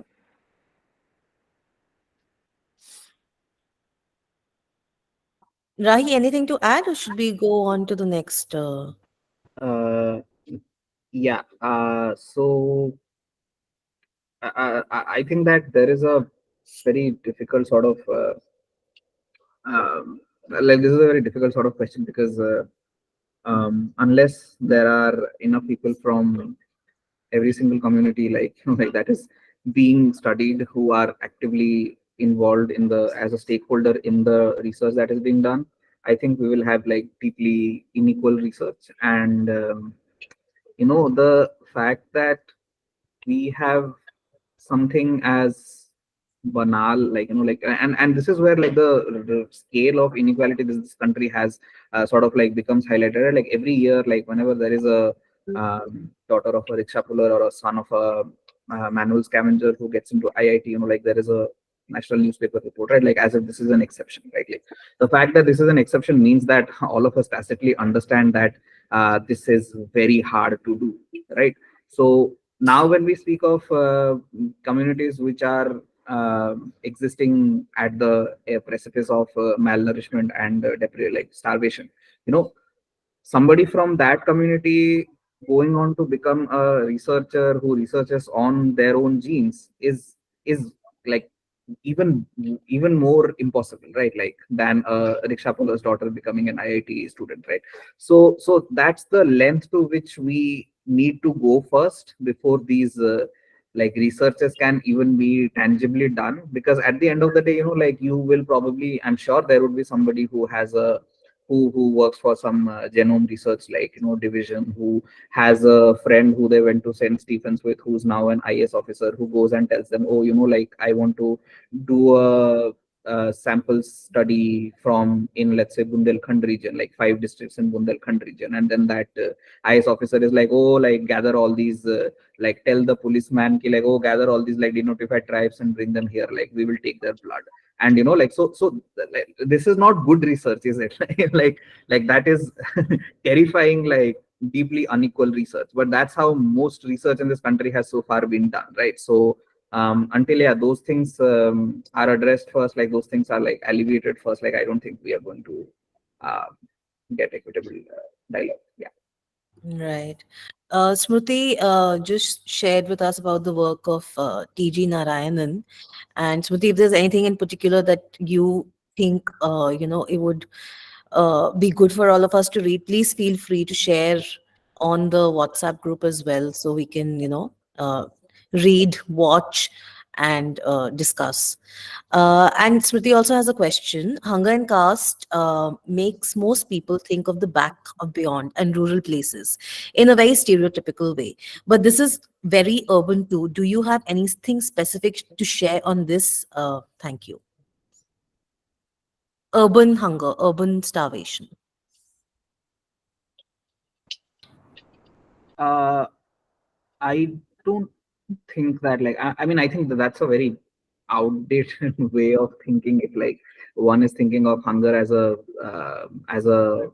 like village problem now, because most of the people who are hungry and starving in many ways are people who are migrant laborers to every single city, like like who have to either find their own very bizarre networks to function, to like like consume food, or they have to starve, right? And this is also another question, like another problem that comes up with like uh, with Hinduism primarily, with like like Brahmanism primarily, because like there is almost every instance there is a new religion that is a critique of Hinduism that shows up. The first thing that they do is acts of charity, and like opening of public feeding, right? Like that's the thing that happens with forms of Islam in this country. That's the thing that happens with when Christianity shows up, like, and like people are giving rice bags and like people are converting for rice bags. That's the same thing that happens in Sikhism. That's the same thing that happens with Mahima Dharma in Odisha. That's the same thing that happens through like like any micro religion that like shows up in this country, right? So yeah, so like I think that urban centers are primarily the place where like new forms of hunger predominantly exist. And are we even, Shubhra, like, I mean, I'm not sure if like Shubhra Bao, like, help me out, are we even a primarily rural country anymore, or are we indeed a primarily rural country? Is most of India still rural? I think yes, it is. And Smriti also can tell us, because she studies Okay. cities and Right. urban, Okay. planning. Okay. But Uh, also in urban spaces are very casteist. Like yes, that's the Yeah. fundamental, Yeah. Yeah. Yeah. thing for building cities. But and if you see any big city, like for example in Bombay, for if you consider Dharavi or if you consider Devnar, uh, but Devnar, not the Devnar, the posh Devnar Farm Road, which is outside Tis, not that part. I'm talking about actual like Devnar, Govandi, Devnar, Shivaji Nagar, that area. The average lifespan of someone from like the SC community there, or even like the Muslim population there, is barely 40 years, max to max 45 years old. And for them, access to food grains, groceries, vegetables and all is very difficult, because by the time the food vans, the trucks which actually come to Dadar APMC market in Navi Mumbai or Borivali, these areas, they are like the last, people to get it. And they are also the people who end up consuming the bhajipala, like the palak and the methi and the kotmir that is grown on the side of the railway tracks, uh, right next to the nala. So it's a very like obvious thing that hunger within urban spaces is a very like major issue. It's just that because it's a big city, big buildings, this that, people don't show or don't choose not to see this reality. If you go to Kolivada also, access to like posh vegetables and all of this you will not find. You If you go to like mine Kolivada, or if you go to Uran, uh, Uran में तो चलो थोड़ा तो है, but Mahim side were, so if you go inside Kolivadas and all, you won't find good quality grains, you won't find good quality vegetables or any such thing. It's they know how to sustain themselves with like minimum food and whatever's available. It's just that whenever we think of cities, we are conditioned to think of cities as these spaces where hunger is not a primary problem. The I Yeah, sorry.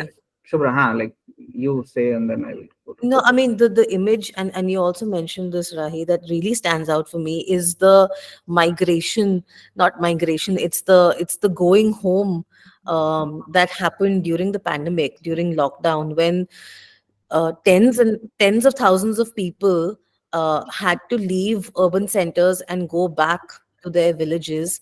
And why was it only migrant labor that was leaving? Why did I not have to leave Bombay and go back home, Exactly. to survive? It is because I have access to certain things in certain places, and certain communities do not. So, and you I mean, I say this often, like the history of the world has been written by man's need to eat, whether it's the creation of power structures or migrations, or the fact that we, went from being wanderers to settlers.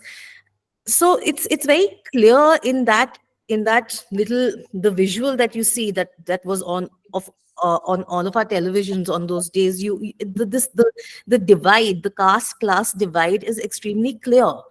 And the fact that uh, people had to go back home because they did not have food to eat. It's not like they didn't have a place to stay in. The first thing that they need is 3 meals a day, and if they're not getting that, they have to go back to a place where maybe they can grow the food that they're going to eat, you know because they can't afford to buy. There's no income coming in, and I saw that happening on a very um, uh, uh, in where we stay in Kodgaon, in the Tons Valley, because everyone came back, and there was a time of the year, especially in the mountains, it's season time, right? Because the Char Dham happens in May and June.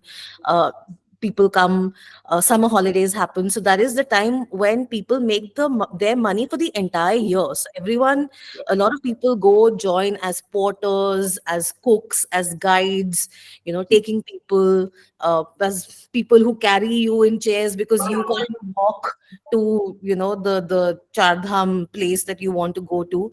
And they all had to come back home to a place where they had access to, a piece of land, or somebody who would give them, allow them to till their piece of land and give them food. So it was very clear to me. I mean, that's one instance I can think of, but there are multiple instances. Yeah. Right. Rahi, you were saying something. I cut you Yeah, off. yeah, like, I mean, again, like, I think that, like, to add to what Bhav was saying, like, and to add to the question as well, I think that, we, as a general, like all of us here in the audience as well, like, I think that, highlighting the fact that what has been a stereotypical thing, and like recognizing the opposite is not going to be enough. I think that all of us has to have to start at the fact that this stereotypical logic doesn't apply anymore, like, because, like, to go this one step ahead of, like, oh, like, we used to think that, like, this doesn't happen in urban spaces, like, but us highlighting that, like, like, it actually does. I don't think that, like, I mean, that's a like thing that like has, Yeah. like, been being said by more and more people, right? Like, there is an adequate enough of instances of, like, people doing that kind of a conversation, right?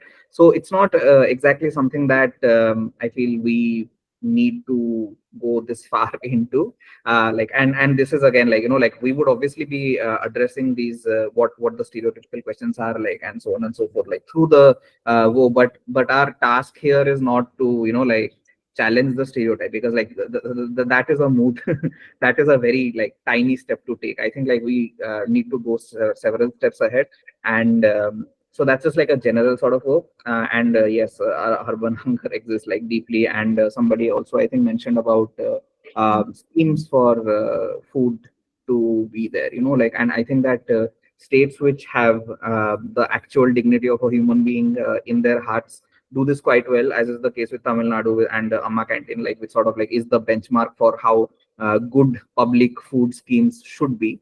And people, like, and people in whose head feudalism is the, like, core runner of this, like, schemes, which is the case with Odisha, where, like, it's this 5 rupee rice and dalma meal that one gets, like, which is quite horribly cooked. So like, so one gets, so like, so this kind of implementation of more and more of these, yeah, like, feeding programs, like, have to happen. And yeah, to add to, like, what Shubhra, you were saying, like, it's remarkable, right? Like, that we are almost always this close to there being a crisis, right? Like, some tiny misadjustment happens, and then, like, entire like, families, like, entire, like, populations, like, swaths of population simply, like, starve. And yet it's not like this was like this is a generational thing. Of course, COVID was a generational thing, but, like, these crises keep happening over and over and over, right? So it's not like some new thing, like, like, a riot can break up, like, break down, some kind of a landslide can happen, like, a cyclone can happen. These are things that happen so frequently in this country, right? So people are on the brink of the catastrophe almost frequently, and yet like, the way our structures are built are to, like, through some, like, logic of jugad, where if, like, one tiny piece is pulled out, like, the entire structure falls down, right? So yeah, so that's the sad part about it. And like, Subra, also like to add to the thing that you said about, like, you had money to stay back in Bombay, let's say, like whoever was in wherever. The important thing is that for most migrant workers, money doesn't come on a monthly basis. Money comes on a daily basis, Daily right? Like, basis. Yeah. because, and so it's not like even a question of and again, like, this is where our policies, like, in our heart of heart, the policies are not created to see the person as a, like, as an individual, right? Like, it is in this way where you are almost a lesser creature, who, if you work that day, you get money, rather than it being this, like, thing, like, this sort of, like, universal, like, income scheme or whatever, where you get your money, and then, like, you are like, uske baad, like, we will check after 20 days if you have worked for 15 days or not. It's not something like that, you know. It's this thing where you have to stand in line and like hope that some like person, like how many, like almost all of the cities that we inhabit have these tiny tiny places called labor chalks, because the daily laborers like congregate there, right? Like this is this is not what a civilization is supposed to be, right? Like it is deeply grotesque society that we live in that way, right? So yeah. Thank you for pointing that out, Rahi. I'll move to Prashashti's question. Ishan and Bhavi will discuss Kashmir and Northeast more on the group. And Ishan, please talk about what we saw in Mizoram. Prashasti is asking, referring to something from earlier, I did not fully understand the intersection of irrigation as seen by the British versus Indian people. Would be grateful if you could elaborate on this. I was the one who brought that up, so like I'll just clear it out briefly. It's not a Indian versus British problem. Like it's just that like when the British wrote the Famine Commission report in 1880, they suggest that there is a very massive lack of systemic irrigation in this country, and majority of farmland in India, in the parts of India that the British government was ruling in, they don't have irrigation, and they really really thought that bringing in irrigation is going to simultaneously allow for less famines to happen, but also simultaneously allow for the East India Company's business interests to prevail, right? Like because cotton growing and like all of these things like are very very water heavy, right? So so yeah, so that's what the thing was. But then like from certain Indian rulers or like local farmers, there was a sort of reluctance to adopt these measures because, like I said, you know, like there is an a priori assumption that anything that comes in new is a impure thing, so it needs to be brahmanically sanctioned as pure for it to go on, which is also why we ritualistically have, like, you know, do the puja before every single public infrastructure is unveiled, right? And in some cases, the Brahmins did side with the British logic, and in some cases they didn't. And the Fule article that we shared in the reading list, I think, like illuminates more about this problem. Yeah. Right. Uh, Coming to the next question. Yeah, Bao has shared Rajashi's poem on the WhatsApp group already. Raj is asking, in our Indian caste society, how is it that upper class, mostly Brahmins, conveniently keep distance from the people belonging to the lower castes, or even, so to say, the minorities from their habitats, mannerisms, clothing, etc., but at the same time indulge in their food cultures or glorify their recipes because it is sattvic or whatever? Or to be more precise, what is it that we as a society are doing differently today, and what could be done to bridge the gap between food and community?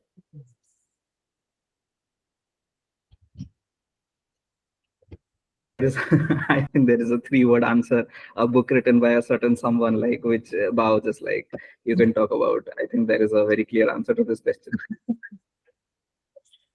Bolo, bolo, you only say. I am.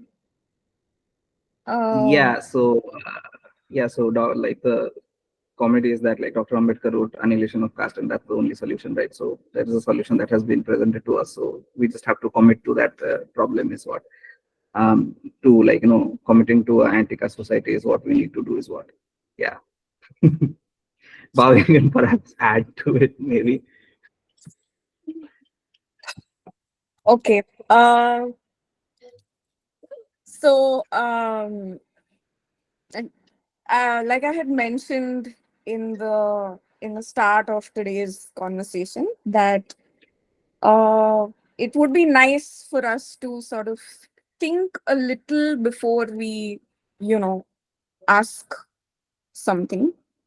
Uh, it's not rocket science to understand how somebody in a position of so much power has access to anything and everything under the sun. You it's not complicated at all. A white man, cis het white man, can travel anywhere on this planet, access any community, access their food, access their culture, have access to the bodies of women from those cultures. No one is going to stop him, no one is going to question him, nothing is going to happen. Likewise, it's the same for Brahmins. They can go to any corner of this country, do whatever they want, appropriate, steal, cause violence, and get away with it. And they've been getting away with it. And honestly, like, it's really exhausting that I have to answer this question. I have to elaborate on this even now, because um, it's very common knowledge, and I'm very surprised that this question even came up. That how they have access to all of this. It's because they have access to all of this is why they are able to monetize and uh, bastardize things in their own distorted, corrupt ways. So uh I would, like Rahi said, and I'm going to emphasize on this, in addition to the text that we give you, please read up Annihilation of Caste, please read up Ambedkar, please read up Phule, because it's honestly a lot of labor. Like, I am wasting this whole 2 minutes, 3 minutes in explaining how this happens, because when you are in a position of power, no one is going to stop you. You have access to everything. I recently came across a very hilarious reel where this one UC influencer who works in the food and art world, I think, who she wanted to what preserve tribal foods and preserve tribal cultures or whatever, and she goes to some community and then she learns some, 2 3 foods, how they make it, and then she came back, and there was this huge party thing that happened where she made those dishes and she explained something about those dishes, and there was no mention of which community that is, there was no mention of any of those things. And this has what has been going on for forever. And we will be discussing about this in the upcoming sessions, as well as to how a lot of Ayurveda is also like stolen knowledges from indigenous communities. Uh, so much of the foods that we know is stolen from indigenous or even like lower caste communities. So it's very absurd to be answering this question in 2024 as to how a Brahmin has access to all of this. uh Bridging the gap between food and community, are you referring to, like, which community are you referring to? Like, I am not sure of that. But uh there is this thing that I always like, because I'm a designer and I always keep telling people this, that if there is a visual element that you see somewhere, and you use it in your design or you use it in your artwork or whatever, you have to sort of look back and trace where you found that element, whether it is tattoos, whether it is fabrics, whether it is design, illustration, whatever it is, right? Likewise with food, you have to trace it back to your the food's origins, or the community where it originates, or the community which grows it, or the community which butchers it, or whatever it is. You have to acknowledge that. You have to understand all of these complexities when it comes to food as well. It can't be an isolated thing that, ha, yeah, like chicken is there and or beef is there and I made it and I cooked it and I ate it and these were the flavors. And like Shubhra said, like that vocabulary exists within the upper caste spaces to sort of be like, huh, this tastes like this, or this should be cooked like this, and the whatever texture is this way and that way and all. Most of us don't have that vocabulary at all. We are like, huh, we got one bowl of rice, and yeah, that's it. They are happy with that. So I don't know what food and community like bridging are you referring to. But if it is um, about SC communities not getting access to food, uh, the answer lies in upper caste communities hoarding everything, including generational wealth. And yeah, Right. Thanks for that, Pao. Most of the other comments I'm seeing are reactions and adding to the discussion. So I think we can take this to the group now. People also will have to leave. I just wanted to bring up. I mean, the comment by my mother, where she says it's an interesting and new realization for her, caste and food deprivation, hunger, and she's relating it to mental health because she's a psychiatrist. And I find it very interesting that she's 67, and one can live 67 years in this country being from a privileged caste and not realize certain things. So a lot of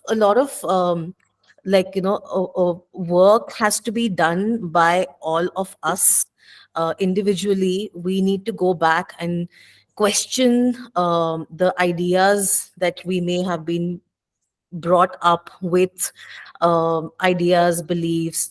Somebody mentioned, the ruts, fasting, and how that they relate that to hunger. We need to question the things that we see around us and investigate, and that is what this space is trying to encourage. So. Like Bao and Rahi have said, do read more than what we are, sending to you. Uh, Go into rabbit holes. A lot of you are already sharing things, reports. Uh, do share them on the group as well. We can continue this conversation there. And look, I mean, this is a process that I went through. Look within your family and those around you, of course. um, but that is just a small part of a much larger problem, that so like one of the things that was mentioned is, don't make your experience the big thing here, because it is a larger system that we all are a part of. And we need to understand why certain things have been happening the way they've been happening, on our own time also, other than, of course, feel free to ask us uh, your questions, whatever, for suggestions. If you need suggestions on what to read about a certain topic, if you need suggestions on what to watch, what art to look at, who to follow on Instagram, like, we are very happy to give you all of that. But do there is and it's okay for us to demand a certain amount of labor from you if you've chosen to be a part of this. We have to make that effort a little bit to uh, not just uh,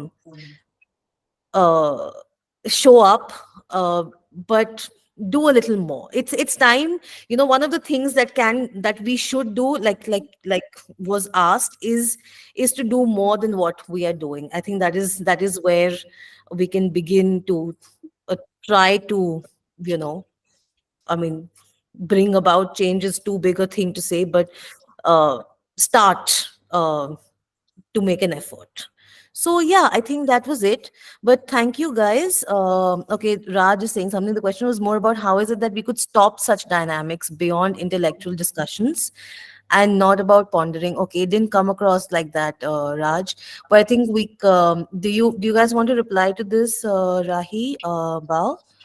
I Um, think you already made yeah, it very clear that it has to it it always has to go beyond any of these discussions. Yeah, like we are just this discussion like happened, like it's happening, but it you have to go beyond this also. Like It can't be that, oh yeah, you wait for something like this to happen and then you know, think about things and then you search for things. And it, I think it has to, you wouldn't need these kinds of discussions if honestly you had read Annihilation of Caste. Right. So I think uh, uh, yeah, that's like that is the first starting point for anyone who. Sorry, Rahi. no, I was like, listen, see this again, like let's not have any pretenses pretenses about um like us being meaningful harbingers of any kind of change. Like the change is obviously going to happen at a policy level. The change is going to happen at a like building up of consensus level. At best we can as uh, yeah, at best again, yeah. So Shreya and Raj again, like I think that yeah, this is obviously a safe space to ask the question. It's just that I think, and like as we will discover, like like when Bao tends to feel antagonistic, like it's not because like like she's speaking from a position of antagonism. It's just that like she cares about things in a way where it sort of becomes this forcible like performance of sorts. So of course it's a safe space in that manner. It's just that this is not a this is not a like there are no steps, like there are no steps beyond the grander steps that we have in our head. Like we all know that if there is a policy level sort of change where like there is an absolute ascertainment of the fact that ascertainment of the fact that like everybody gets like meals of their choice to eat. I mean that will solve hunger, right? Like that will solve Brahminism, right? Like if everybody is allowed to proliferate their own communities food goods that they eat in the same to the same degree that the Brahmins, let's say, get to, like of course that's going to be some kind of a egalitarian society, right? Like so these are very grand problems, like which of which let's face it, like commonsensically we all know answers to. Like there is no um there is nothing that we can say, like like there are no tiny steps that we can take which will like like domino effect this into like actually happening, right? At least that's how I see it. What we are doing here, I think, like is like to sort of bring in the question of like like how caste governs the like idea of food so deeply, right? Like and in fact, like like there are these tunnel visions that we possess, like like these like narrow sort of ways in which we have so far seen which need to be addressed. I think like it's more about doing that here, and then like that can cascade perhaps, like like I mean of course all of us would want for a world where something that we're doing here sitting in our like Google Zoom's Zoom channels, Zoom. Okay, this is Google Meet. Yeah, sitting in our Google Meet rooms, like is going to actively lead to some kind of a change. But yeah, like I don't think like speaking about active tangible change is something that like is a good rabbit hole to go down. That's what I think the three of us need. Yeah, I think that I hope that made sense. Right. And it's like I just want to say, what is it that we as a society are doing differently today? Is nothing, because there is nothing that like Rahi has just explained it. Like the change is we can't sit here and talk about you know what we are like and we can't sit here and change the world. So very simply, it is something that begins with a conversation. It is something that begins with understanding and a certain amount of labor. And one day, maybe some of us, maybe someone over here or some of us, can bring about policy level change that needs to be brought about, or talk about it, or spread that awareness. Go back and talk to more people about various uh, uh, things that we feel strongly about. And I don't know, I mean, that's the only thing I can say right now, because like Rahi has actually answered this question, so I don't think I should say anything else. Yeah. But thank you. One second. There's been more.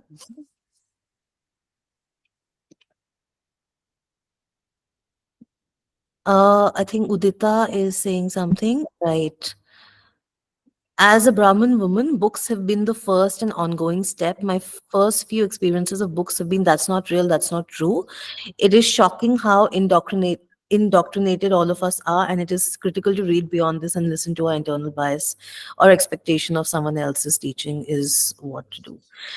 Right, guys. Anything to add to the comments, or do we continue this on the group?